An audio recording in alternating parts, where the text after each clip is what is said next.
નમસ્કાર દર્શક મિત્રો, હું છું એન્કર અર્પિતા પટેલ। દેશભરના તાજા અને સચોટ સમાચાર આપણી ભાષામાં જોવા માટે A1 અભિપ્રાય ન્યૂઝમાં આપનું હાર્દિક સ્વાગત છે। હવે જોઈએ મુખ્ય સમાચાર। કચ્છના ટ્રાન્સપોર્ટરની લડતને મળી સફળતા। 72 કલાક સુધી તમામ ટ્રાન્સપોર્ટરો માટે હાઈવે પર ટોલ ફ્રી જાહેર।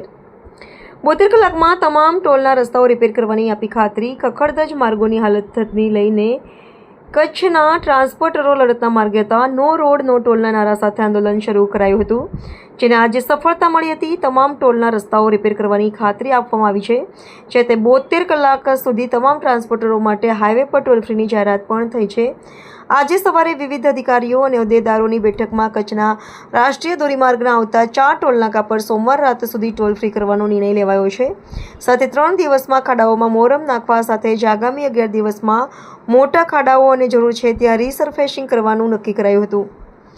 આ નિર્ણયને પગલે હડતાલ પરત ખેંચી લેવાઈ છે અને પરિવહન શરૂ કરી દેવામાં આવ્યું છે।